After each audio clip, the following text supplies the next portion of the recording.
worried we were going to run again, and I was concerned because it was going from a presidential to a midterm, and I was like, if we run again, I'm really worried about it and nervous we were going to lose, and then we ended up losing. And so that is how I've been in this for that long. And then really, so that is sort of how I got started, but I've been in this fight for democratic values and democratic campaigns consecutively for the last 20 years. It really is an issue for me of sort of, you'd have to do exclusion before you do inclusion in terms of what I've done. Sure. I was a candidate for state representative. I managed a statewide campaign, endless municipal campaigns. I was the high school Democratic liaison, was my college Dems president. We got a bunch of people to New Hampshire for Obama. Then sort of going on from there. More recently, I managed one of the offices for Yes on One, where in Massachusetts we raise taxes on those making more than $1 million a year, and that has led to fund public education and transportation. There are kids eating school lunches today because we won that race, and while I've been doing that, I've been thinking about how this stuff can be better, because a lot of the times I've watched it go along and people have been very wedded to doing things the way they've always done them. And I don't think that we can do that and be happy at all with the results. The thing that jumps out at me is that it is, we came close-ish to winning the presidential election, but there were 24 states that we lost by 10 points or more. We have no senators from there. We have 2 governors from there. And I think they're both about to be termed out. And so in those 24 states, things are going really poorly. And if you continue that level of poor performance in those states, then you're giving up 48 Senate seats by default. You're basically saying, yes, we can win elections, but we can never do any of the things we want to do to govern. And if we can never do anything of the things we want to do when we govern, then we're going to lose more elections because people are going to be disappointed that we can't do the things that they voted us to do.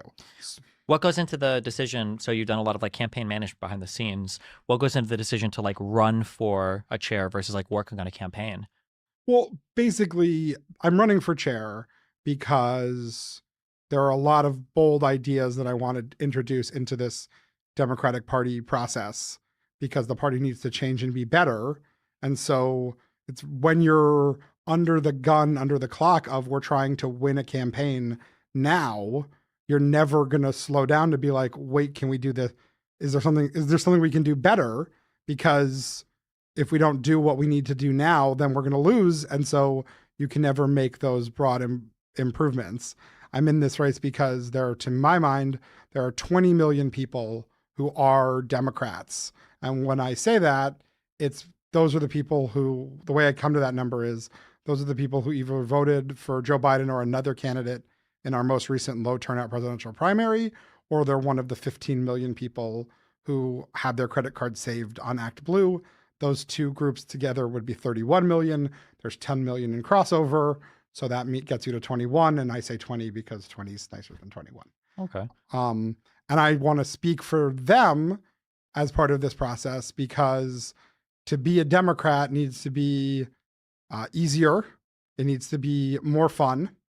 And it needs to be less based on scaring people to sort of death about, give now, do this now, using false urgency to scare people is how that works.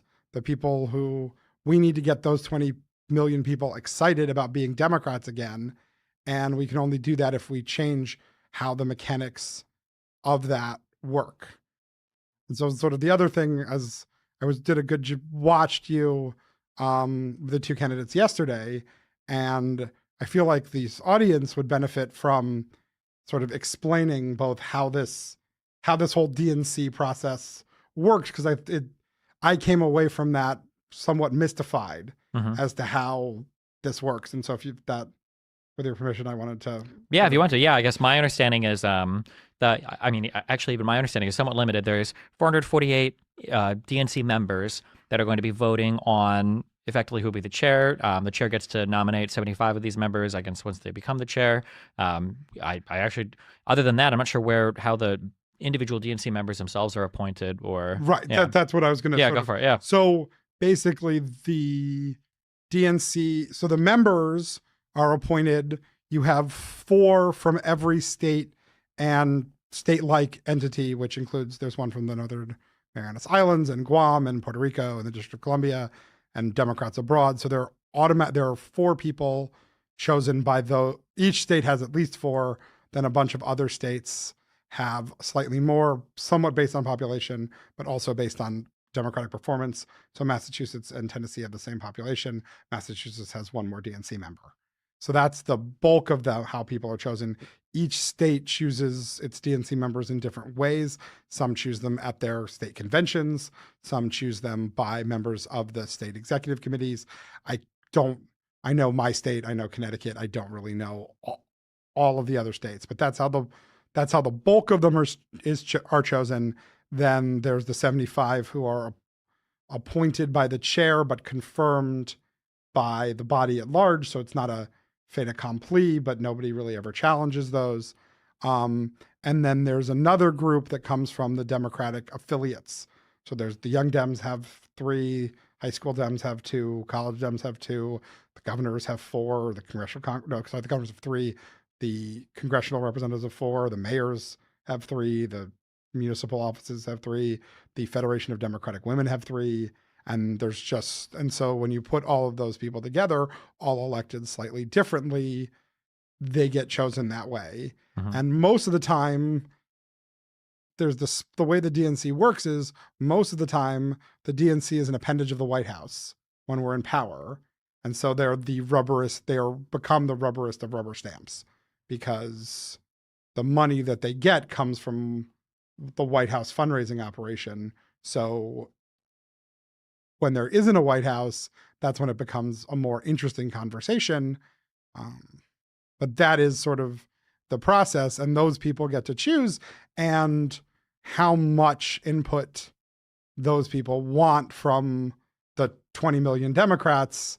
Some people want a lot, some people want a little, some basically are, I'll take it from here.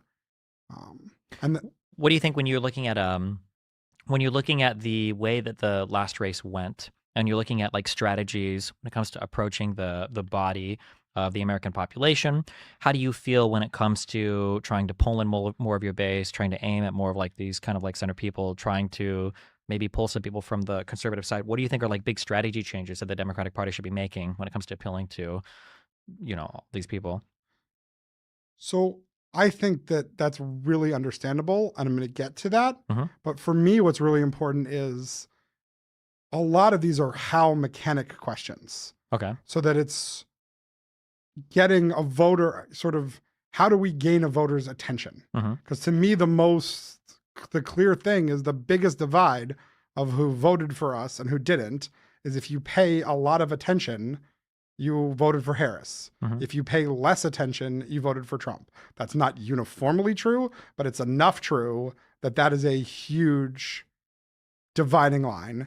And the question is, what are the things you have to do to gain attention, and what new things do you have to do to gain attention that are not the things that traditionally are done, which is we're going to flood the zone with television ads. About 70% of our budget goes to television ads. We then say, oh, well, we're going to do the television ads, but we need to do digital. So then we basically take the kinds of ads that you put up on television and put them on the internet. And now we've done digital. And then the rest is sort of, traditional field work, which is we're going to knock on your door. And part of the problem is all of that is so in send mode that it's just more noise.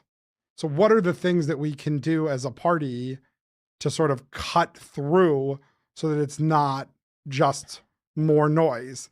And then you get to sort of, my goal in being here is to lay out sort of the hows. And then once you sort of cut through the hows, then I would definitely love to go through the sort of the what are the